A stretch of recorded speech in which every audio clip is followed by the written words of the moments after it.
And hello again, and welcome to Frankly Speaking, where truth is our mission, rally our realm, said as we see it, and frankly as well. And for you folks out there, we'll be going live. Paul, did you know that? We're going to be going live in September, Wednesday nights. I told everybody 2 weeks ago that it was going to be starting today, didn't I? No, it's because of vacations in the summer, okay. And we're trying to accommodate it. We'll be going live, and we can push up. So what? So the first Wednesday after Labor Day? I suspect that that's going to be it, yeah. So we'll lock it on and we'll let people know. And by the way, folks are getting those questions ready. We want to hear from you. Well, sure. We already have. And they're excited about us going live. Thank you, folks. And they already told us some of the subjects they want to talk about, to which we're going to get to. Can I just say, at the risk of, this is probably a backhanded compliment, but everybody really is entertained by you when they watch you, and they tell me that all the time. And then when I wasn't on for a few weeks because of the work, I was busy with work, there was something missing. You. It was me, but I didn't really think that, but apparently I helped bring out the best in you, and I'm proud to be part of that. Well, it's not me, it's him, but I'm kind of reciprocal. A little bit of a. But we got to get to we have, folks, pay attention tonight because we're going to cover a lot of material. Take some notes and get ready for the commentary. Frankly Joe, there's a double. There's two Frankly Joes and two Frankly Pauls tonight, because a lot's happening. Okay. This is a repeat, folks, of a Frankly Joe I did a while back, and folks have asked me to reiterate it. It's a subject to which they're very interested in. So the question becomes, should Lynn become a sanctuary city?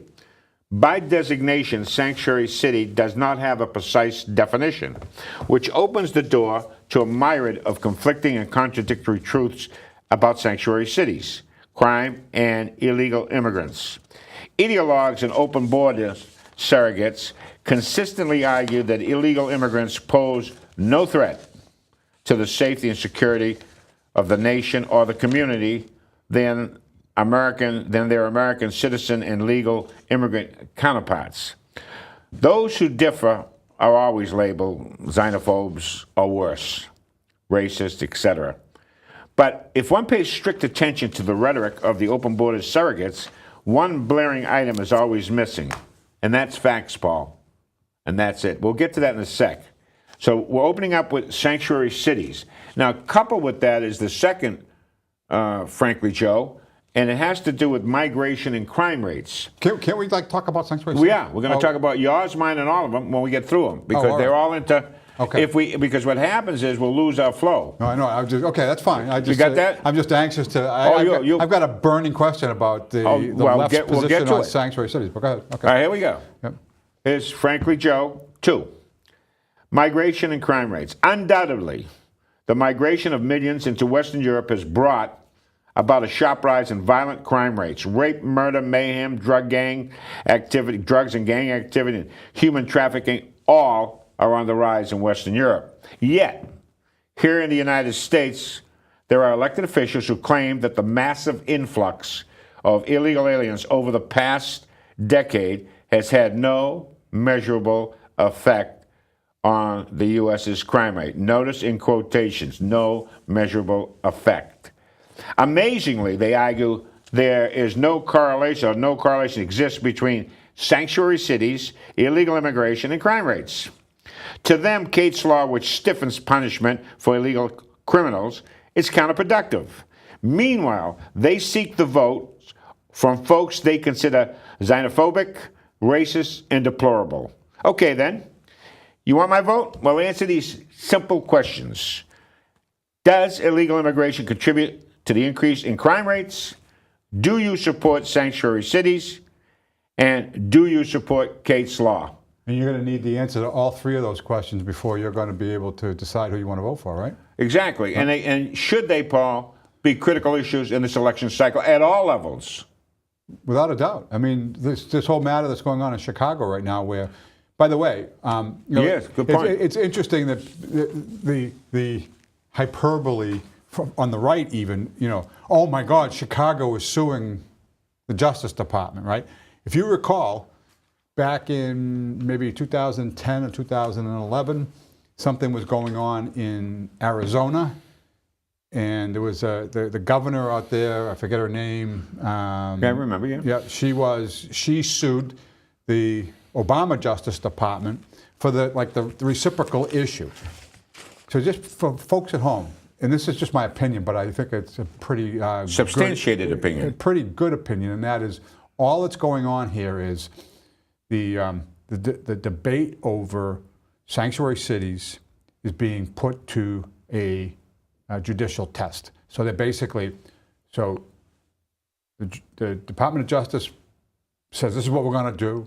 And the first thing that happens is Chicago sues the Justice Department. In 6 months, it's going to be at the Supreme Court, and the Supreme Court will decide. Paul, for 8 years, the Obama administration loaded the judiciary and the federal judiciary with ideologues. That's why they use the courts to legislate. That is about to change. But this is something that's been initiated by the right, though. What I'm saying is that the reason why you see fellows like Ron Emanuel and you find folks out in San Francisco, the western part of our country, the Ninth District Court, for example, is so far left, it's, they're using the courts as vehicles to get what they want, their ends, as opposed to allowing the Congress to represent the wishes of the people. So you think that the Justice Department was not looking to solve this in the courts, they were looking to just impose it, and the only way that the liberals can stop it, or the progressives can stop it, is by going to the courts? The progressives are using the judiciary, knowing that all of those judges that were appointed during the Obama administration will be favorable except to for what the Supreme they want. Court.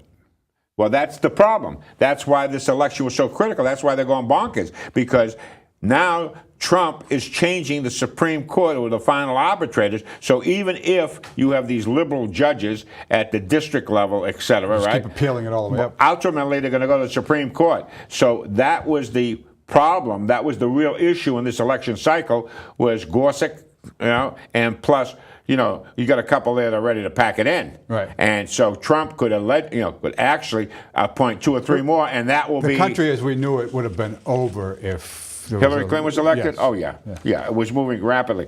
But let me make one other point to the sanctuary city issue. Okay. And then you got to get to your, frankly. Okay. Number one, this is a fact.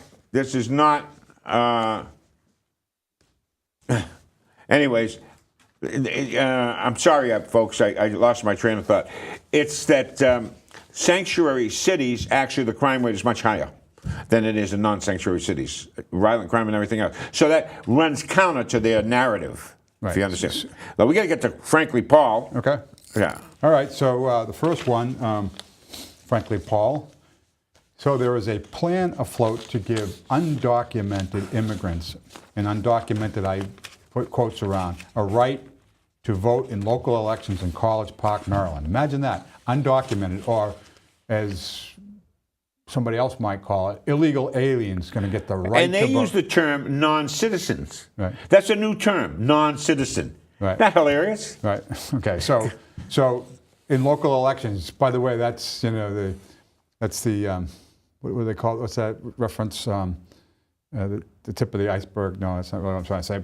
Anyway, let me finish the Frankly Paul. By design, no distinction is made between legal permanent residents and undocumented immigrants. To do so undermines the premise of non-citizen voting, argue proponents of the proposal.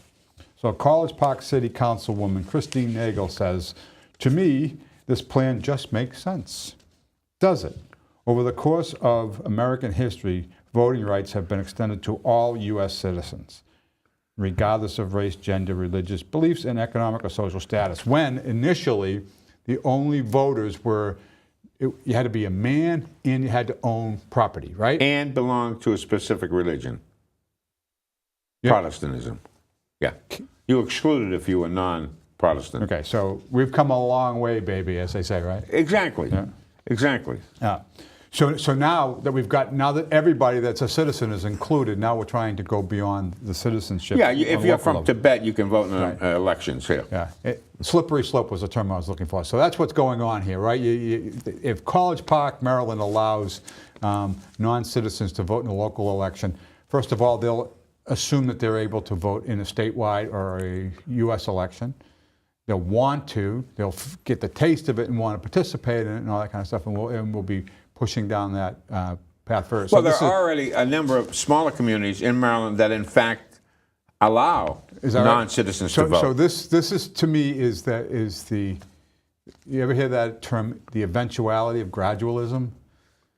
Yeah. So eventually, the progressives are going to win, right? They didn't get Hillary in in year 9 of the Obama administration. But that doesn't deter them. They'll keep fighting the battle, and then once they get Democrat control again, they will continue to wipe out all the rights movement and the belief of the center-right society that we live in. I would argue, as we go on with the show, folks, we're going to get to this point. I would argue that the Democratic Party, as understood, does no longer exist. That it uses the label, but it's actually a progressive left party, right, whose ultimate goal, like all isms, it's an ism, ideologue, is control. And we're going to get to that. Right. As to what they're doing in Maryland, the danger of it all is, and I think you have to finish it off because there's a point to be made. Yeah, let me finish that.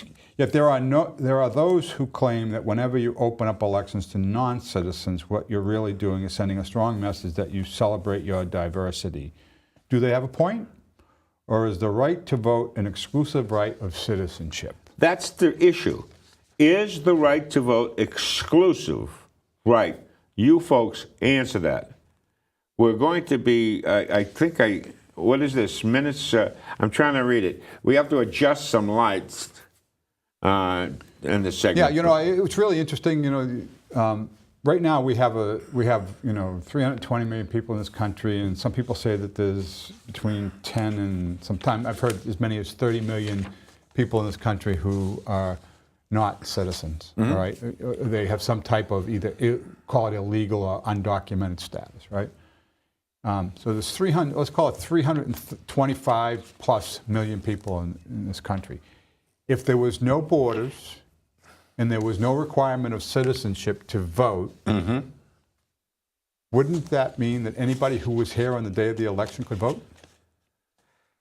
This is the problem with sanctuary cities, and I'm trying to figure out where it is that we may have mentioned it, but sanctuary cities, by their very nature, are accepting illegality, correct? Right. Illegal immigration is, in fact, violation of law. They're looking past that on the premise that it somehow allows people to stay out from under the shadows or what have you. And I don't. But aren't we celebrating illegality, yes, and criminal behavior? Right. So we have individuals who are elected officials who are going out there and saying, Ron Emanuel from Chicago, he says, I'm not following the laws.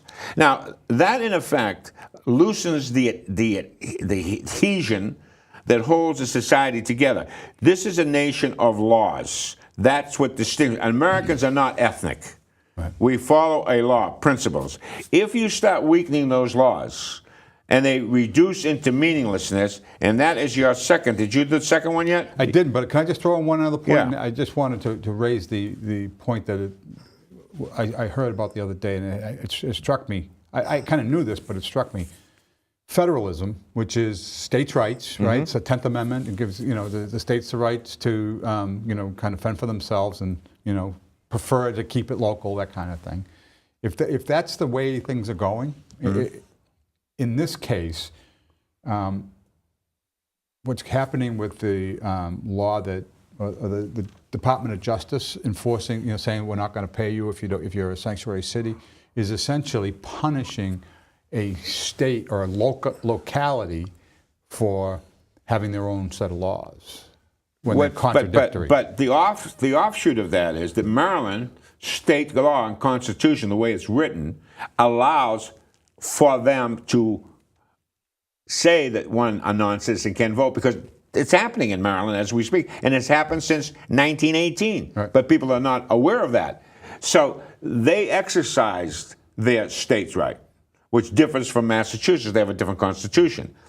So on the matter of sanctuary cities, though, you have essentially the state or the locality. And let's take, for example, Chicago. Right. He's basically saying that we declare ourselves a sanctuary city, and we are not going to inform ICE of a relative to But they detainees. want the money, and if they want to be a sanctuary city, so be it. But don't expect to get federal funding.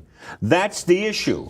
So Right. okay, Okay, and I agree with that. I agree. That's the premise, and that's the whole thing. But my point is, as a libertarian who believes in states' rights, Yeah. I detest the federal government coming in and saying you must do it our way. no, the federal government is simply saying this: if you want the candy bar, you must behave this way. But that's coming in. Now, and say, if you don't want the candy bar, do whatever you want to do. But that's why we have such a problem with health care right now, because what Obama did when he came out with this the Affordable Care Act, was he basically said, okay, for anybody who wants additional Medicaid funding, we will give you additional Medicaid funding. So he Yeah. basically bought off states. He basically said, we will Yes, pay he you did. more money so that you'll participate in this program. And that's why we can't unravel it now. But I think that you ought to get to, frankly speaking, too, Yep. because it's all intertwined together. And Okay. what it does, it gives them, no, it's right, the crime rate, you'll see it, keep going. Next page, you see it there? Okay, oh yeah. The So- ABCs. Yeah, if you can put that up, Pedro, it's, there it Okay, is. so Frankly, ABC, anarchy, barbarism, chaos. that's coined by us. By Joe. Go ahead. Yeah, I can't take Last credit. year. By the way, doesn't Joe do a great job of prepping these Go ahead, shows? forget It's that almost like a stuff. classroom. I Well, learned so much at these things. So Go anyway, ahead. last year there were 4 homicides in Lynn. As of now, sadly, we have 11. That's not good. Why the sudden surge is speculative, for sure. So let's speculate. An increase in gang activity, the proliferation of opioids, human trafficking, increases in rape and mayhem all seem to have escalated consistent with the open border policies of modern politicians. Tolerance for illegal entry leads to tolerance for illegality. When cities offer sanctuary for illegals, adherence to the law loses its tenacity and sooner or later its meaning. A nation anchored in the rule of law quickly go adrift as rules and laws become meaningless. And when that happens, Paul, we end up with anarchy, barbarism, and chaos. That's right. So that is the danger, and that is why I thought it was good that we get that point out there to the folks. All of this ties together. You can't look at it in isolation. Sanctuary does, and here's the operative question, folks. Does sanctuary cities increase crime rates, Paul? Is illegal immigration increase crime rates? Now, I've heard people say, Seth Moulton, for example, argues that the general population actually commits more crimes than the immigrant population. Well, what he's probably saying is 320 million people are more inclined to commit, they're going to commit more crimes than 10 million people would.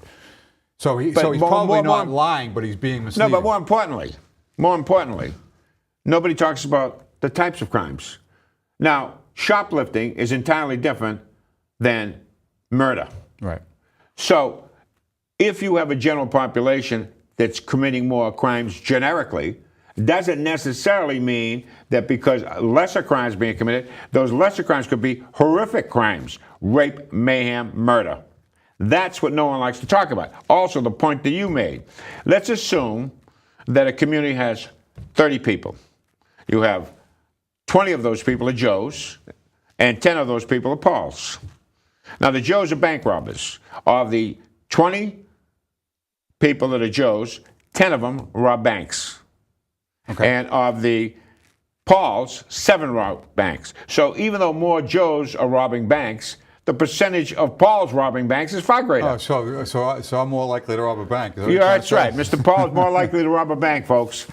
But nobody talks in those terms. Right. Everybody Right. skews. And they use, what's that expression? Figures don't lie, but liars figure.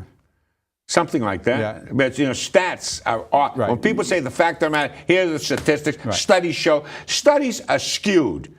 You can do anything with a study. In addition to studies being skewed, people parse out portions of the study to meet the narrative that they're trying, or the outcome that they're looking for. So, if you say that, let's just say Barack Obama has a 52% favorable rating, and you like him, so you come out and you say favorable rating 52%. But if you also look further into the study and it says it is unfavorable 49%, it's not that much difference between 52 and 49, but people will leave that 49 out of the conversation entirely. That's the kind of thing that I'm talking about. Well, we're going to get to that shortly. But before we move on to our next segment, folks, we're going to introduce a new thing. It's called the Riddler. And when we go live, you're all going to get the Riddler. So we're going to start with the first one. Let's get that Riddler up there. What, Paul, is more powerful than God, more evil than Satan? The poor have it and the rich don't. I'm giving you, yeah, you got it. More powerful than God. Folks out there, start thinking about this. More powerful than God. Rich have everything, though, right? What? I thought the rich had everything. Think the opposite. Yeah. What's the opposite of everything? Nothing. That's the answer. Nothing is more powerful than God. Nothing is more evil than the devil. The poor have nothing, and the rich don't want it. Right? Right. So that's basically it. As we move on to what you like that one, clever, huh? Yeah. History lesson, History 101. Let's get that History 101 up there. And it says, what's the difference between fascism, communism, and capitalism? This needs to be understood because we are moving towards stuff. Okay, now, you like the bottom part, Paulie? So I have a question. So what is this logo next to the hammer and sickle? Fascism. That's the fasci. This is? Yeah, it comes That's from the back Roman. of a dime. Yes. That's the bundle. That's right, it is. That's the old Roman fasci, symbol of fascism. Those are rods, strength, Right, yeah. And I remember you saying that was kind of built into Hillary Clinton's theme of come together, was it? No. Takes a village? No. This past election, she was, she had that arrow pointing forward. And yeah, all that stuff. Yeah. But Come anyway, together, I think it was. This is just an opening to get to Democracy 101, if we can put that up there. And the Democracy 101, these are two interesting characters. The first one, Paul, and you can read it for me, is Thomas Jefferson, right? And what did he have to say? A democracy is nothing more than mob rule, where 51% of the people may take away the rights of the other 49. Which is exactly what you were talking about a couple of minutes ago, right? About favorability, unfavorability? Yeah. So what is he saying? Right. It's the exact same thing. And by the way, a lot of people, and I hear politicians say this all the time, and they're so wrong. They say that we are a democracy. We're not a democracy. No, we're not. We are a republic, and that is so that the minority can't have an opinion, right? Well, not if you work for Google. Well, let's just talk about the general makeup of the political structure in this country. We are a republic in design. In other words, it's not mob rule. We don't take a vote every time there's a decision. Well, because it's founded on the principle that all men are created equal. You have the right to life, liberty, and the pursuit of happiness, right? Yep. And then after that, they put together the Bill of Rights, the first 10 amendments to the Constitution, to protect the minority from the will of the majority. Right. So if you happen to be of a different species, I shouldn't say species, but of a different flavor than the majority of society, you can't be pounced upon as what happened in Nazi Germany, okay? Right. So, or what the liberals will claim that we're trying to do today as the right Well, they're trying to stomp out any type of dissent. And they want to, the liberals, and I said Google, because as you well know, Google fired someone who did not agree with the Google Human Services idiom. He said, hey, There's no room for conservatives in Google. If you have a conservative thought, they drum you out of here. Right. And they did. Right. So the point being is that if we are supposedly First Amendment, we have the right of freedom of speech. Well, you don't have freedom of speech where people are shutting you down. They call it hate speech. They've hyphenated something, and they call it hate speech, so they're saying that gives them an excuse to get rid of you. Right. Because they're saying you're being hateful because you don't agree with them. Right. Now, go what Karl Marx said, Paul, because Karl Marx, put this back up, please. Karl Marx Democracy is the road said to something very socialism. profound. Huh? Democracy is the road to socialism. Exactly. It is. In his dialectic, you can't go to socialism. It's an offshoot of democracy. Right. Which is why we're a republic. That's the stopgap effort to prevent democracy evolving into socialism. Right. Because if democracy, the majority want things, right? And they vote things for themselves without any respect for anything else. Right. So we're going to get into this a little further. If we put up the other graphic, which talks about control, and it's control from either the right and or the left, makes no difference. Hitler wrote Mein Kampf. That was the rationale for Nazism, right? Karl Marx wrote Das Kapital, which is the Bible of the communist socialists, right? Right. And then who do we have in modern times? Saul Alinsky, Rules for Radicals. And trust me, there are folks who follow. Did you know that Hillary Clinton wrote her thesis? I do know that. And I will also tell you that I had the pleasure of having dinner when I was down in Georgia with a community organizer from the early 80s. Okay. That was what his calling was in life. He became one. He is a staunch, progressive, liberal, left-leaning. And we had a pretty interesting conversation about the rules for radicals. And we got into goals and so forth, and like what are the objectives, what is the agenda. And he said that it doesn't matter. The idea is not to have an agenda. The idea is to find something that gets people upset and help them get it going and just. Well, that leads us right into things. But my only point is, it seems like it would make more sense if you had if you want to follow rules for radicals and make substantial change in society. You should have kind of a thesis behind what you want to do. They don't have a thesis about where they want to get. They have a thesis about how to get there, and they don't know where they're going. I'm going to disagree with you on that, and we're going to go to things to think about because that expands on what you were talking about. Okay. So we have three folks here. We have Karl Marx, Adolf Hitler, and Saul. Okay, because all of them wrote definitive works that have following. Agreed? Right. Okay, passion. So Karl Marx, things you think about, the first thing he said is the first requisite for happiness of the people is the abolition of religion. Is that happening, Paul? It is. Yeah. What else did he say about communism? The theory of communism may be summed up in one sentence: abolish all private property. Is that happening? Is that are people arguing to that point? The government you don't hear it that much, but every time the government takes over, that's the end of private property. The government is public property, right? Right. Lynn Beach is public property. Single payer. Single payer. Right. Same idea. Right. And what else, which is profound, that Karl Marx said? This is from Das Kapital. For the bureaucrat, the world is a mere object to be manipulated by him. Right. That's the deep state that we're talking about now.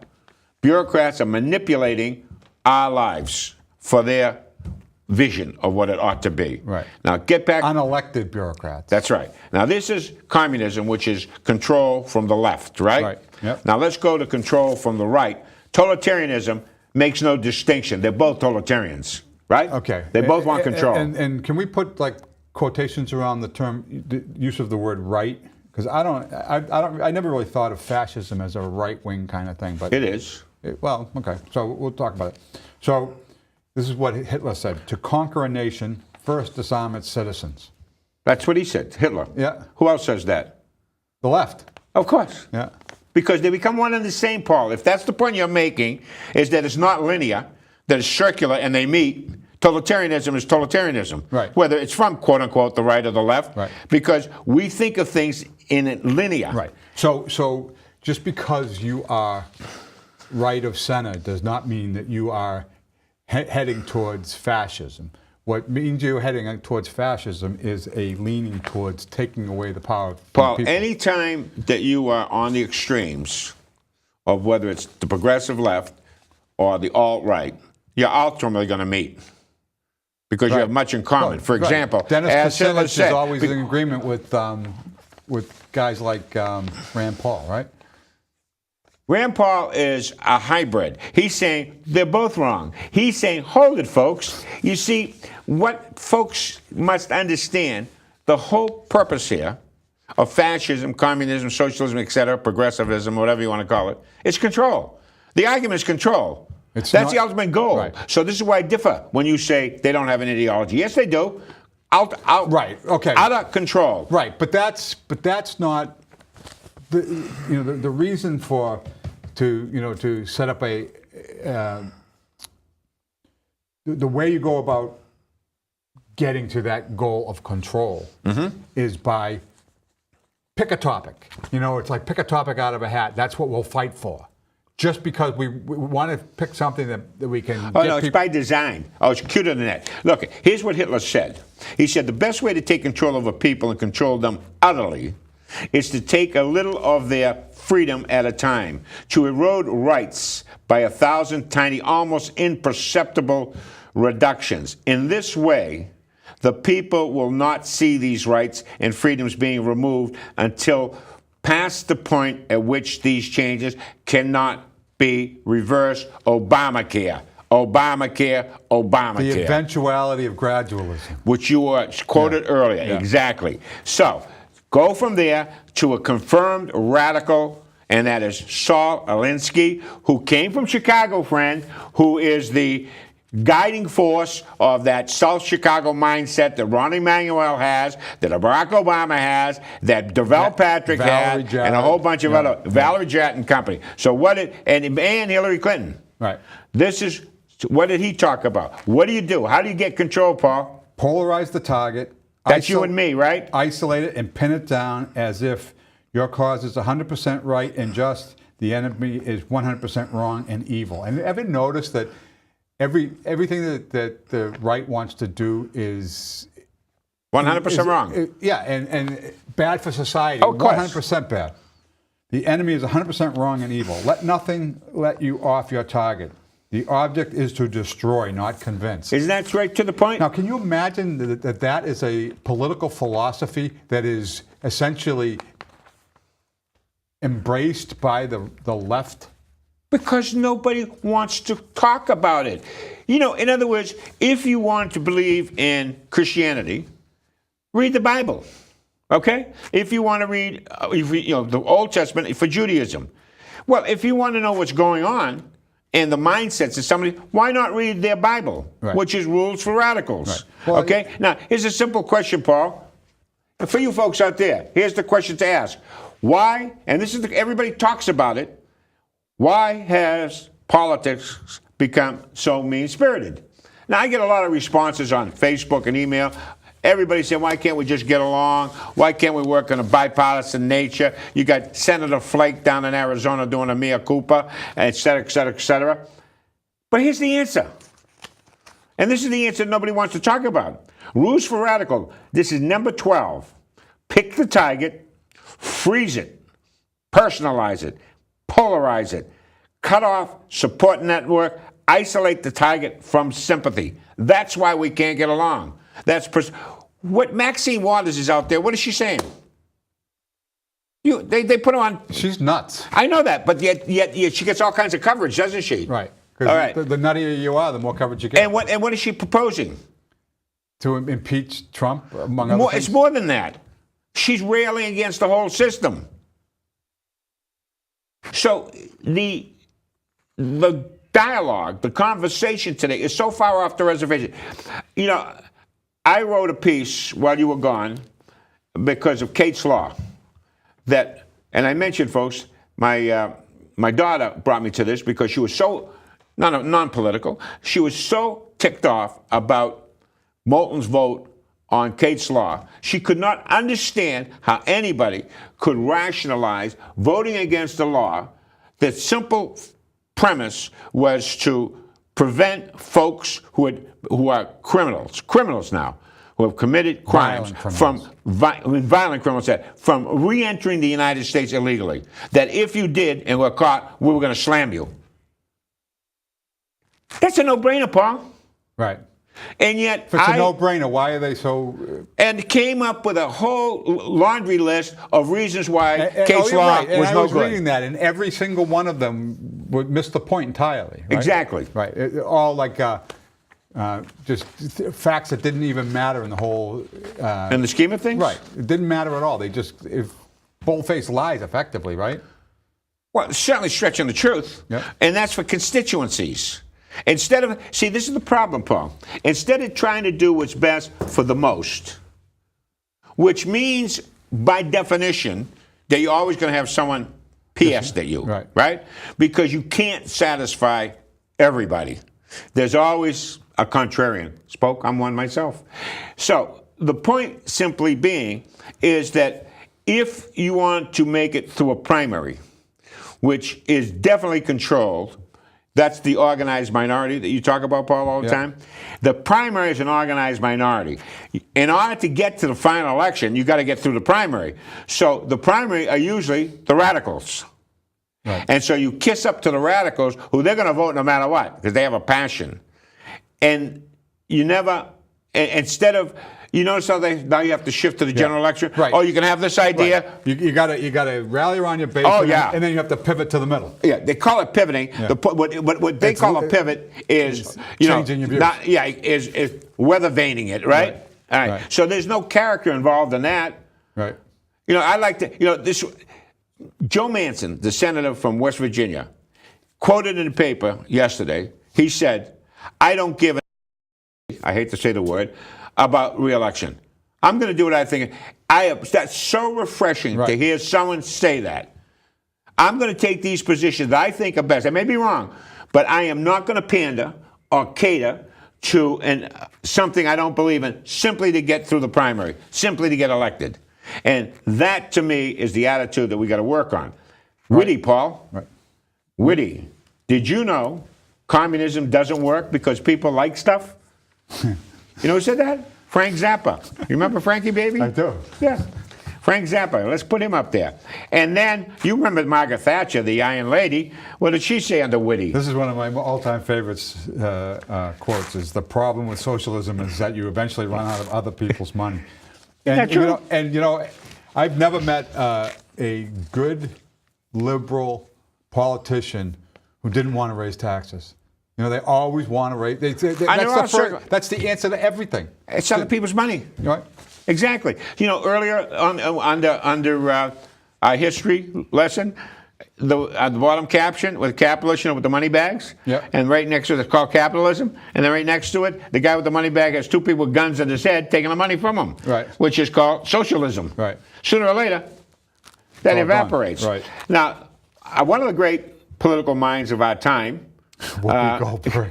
She said, I really view communism. I don't really view communism as a bad thing. None other than Whoopi Goldberg on The View. Who is probably, she's like a multimillionaire, right? So she's never going to have to worry about money at all. So communism to her is nice as long as somebody else has got to be tied to other people's money. By the way, the common denominator in whether you have communism, socialism, fascism, or democracy is that there's a ruling class, right? And the ruling class doesn't get saddled with the requirements of the general population. But the ruling class can exploit everybody else, correct? Exactly. Except if you're talking about a republic, which you pointed out very well earlier. In a republic, the ruling class cannot screw the minority because built into the Constitution amendments and the system protections, which are being eroded rapidly and precipitously in our country today. You know that that's why they call the Constitution a living, breathing document, right? So that they can change it.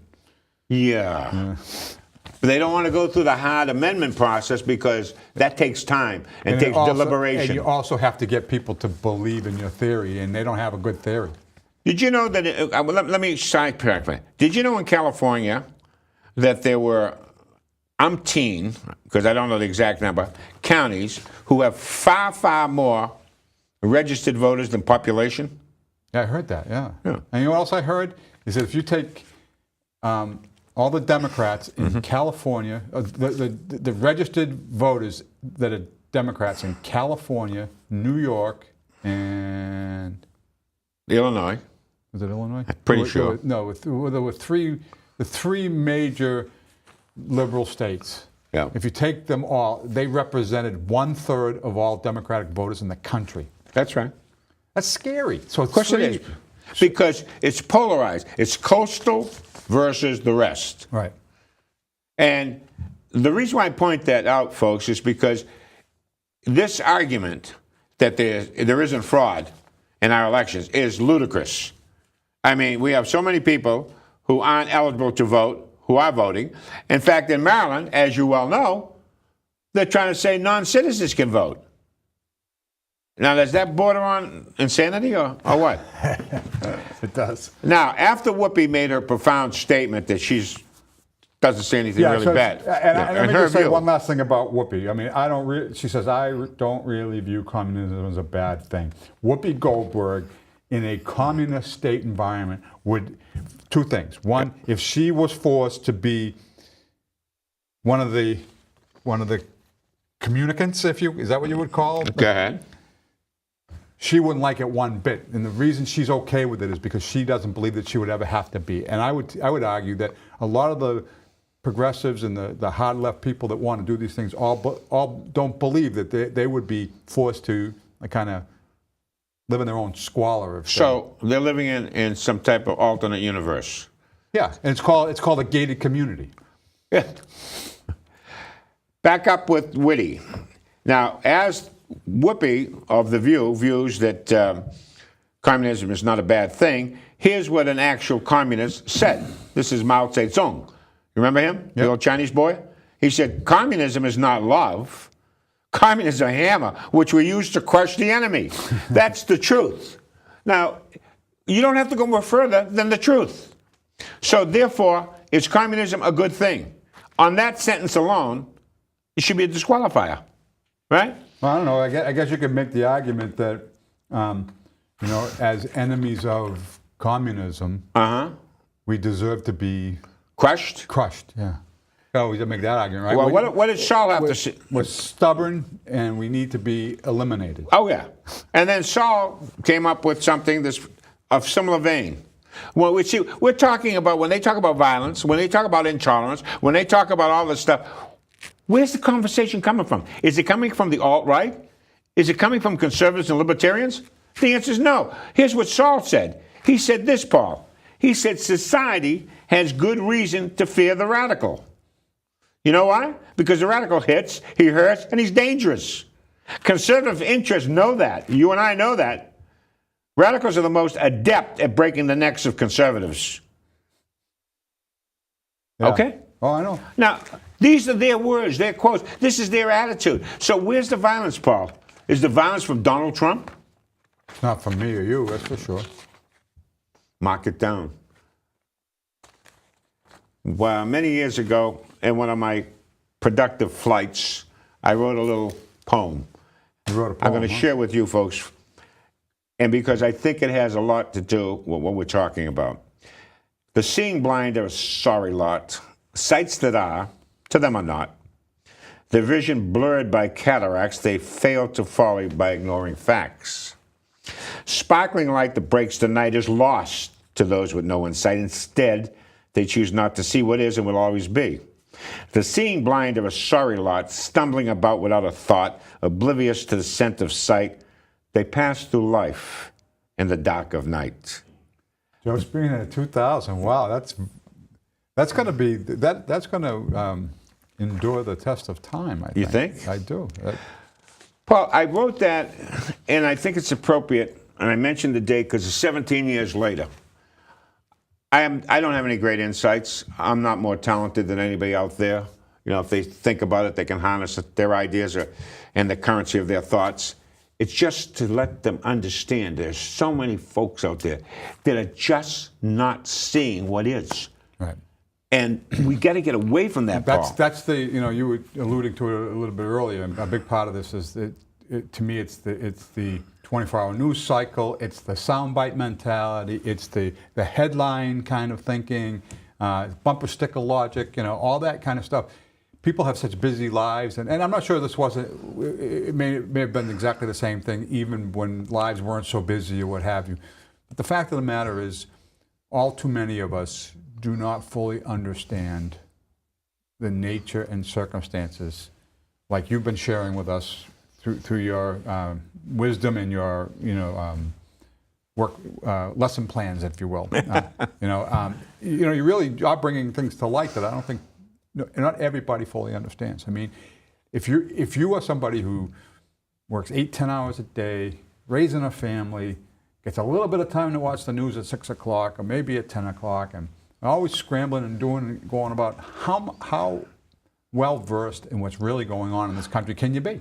Well, I'm happy to say that I feel and believe that there are those that you just described who have instinct, who have this sense. And the sense I want folks to have out there is that if someone is programmed to say what they should say, you know, because they have some type of consultant doing studies and the rest of it, I find that offensive, Paul. Right. I mean, courage are people who take positions for the betterment of the community. Because they truly believe in them. You know. Yeah, I mean, see, being passionate about what you believe in is important. Paul, you were punished as a politician because you didn't follow the party line. And I find that offensive. I think that anybody who is in public office should do what they think is in the best interest of the community, right, and let it be at that. You could be wrong. You'll adjust. But if you have no compass, if you have no direction and no character, what are you doing in public office, Paul? You're just there for control and for benefit. And yeah, right, personal benefit, the paycheck, if you will. Position. Right. There are a lot of benefits to being, right. Hey, I used to have a badge I used to carry around in my back pocket. I did. I used to get through the crime scenes, you know. Hey, I remember those. Yeah, that little badge. Yeah. I don't even know where it is. I think I threw it away. I still have mine. Folks, put up that beautiful little graphic there that in September, Frankly Speaking is going to be live coming in September. We're not quite sure the date. We think it'll be at a Wednesday night and at 5. And you folks before I forget, we have to come up with the Riddler, because the Riddler is going to be part and parcel. So we have 3 little riddles for you, if we can get those up there. And Paul, I'm going to see if you can answer these. What invention, and by the way, before I go any further, we have a very, very talented group of folks here at Lynn TV. And the head man, the head honcho, got all 3 of these right. So Sean Donahue, I take my hat off to you. Unlike you, Paul, I'm not so sure you can get all 3 of them right. What invention lets you look through a wall? I'm saving that for the viewers at home. You have no courage, huh? Well, they can't get to us. What do you think it would be, Paul? I told you, we got to let them guess it at home. Oh, really? Yeah. They can send Imagine you're in a dark room. How do you get out? Imagine the light came on. Huh? Imagine the light's on. Don't imagine. There you go. Feed me and I live, yet give me a drink and I die. Dun, dun, dun, dun. See, you had no competition for Sean. None right, whatsoever. Yeah. So Sean said, on number 1, he said window, quickly. I said, I can't believe it. And number 2, he came right up with don't imagine. And lastly, he came up with fire. And we are now with about 2 minutes left, Paul. So you go out there and you tell the folks what you happened down in Savannah, Georgia, because I love that town. Place is awesome. Yeah, I you was love it, down huh? there for a conference last week, from Sunday through Wednesday, and we were down there in part because Gliss had been nominated for an innovation award around our kiosk for living well, right? Yeah. So we were one of 16 groups that had been nominated for the innovation award, and top 3 actually received a monetary prize. And would you know it? Gliss came in second. We got an innovation award for our kiosk for living well, and the phone's ringing off the hook because of all the people that want to participate in what we're doing. In fact, we've got essentially got an order from Michigan, in effect, yesterday, where we're going to be training them on how to operate a kiosk, and we're going to be outfitting them and providing them with subscription services and so forth and so on. It's all pretty exciting stuff. So that happened while I was down there. While I was down there, I also got to eat at a famous restaurant down there called the Pink House, Ooh. where I had flounder, which was very good. I had the first time ever, I had fried green tomatoes. Fried green tomatoes, huh? Yep. Very good, by the way. You know, what's fascinating about Savannah is it's like an old industrial, it's a port city. A huge port, by the way. I'll tell you, sitting by the pool at night, facing the river, and a cargo ship goes by. Unbelievable, isn't it? It's so big that it actually blocks the light That's from right. across the river. We're going to end on that note because we're plumb out of time. You have a great week.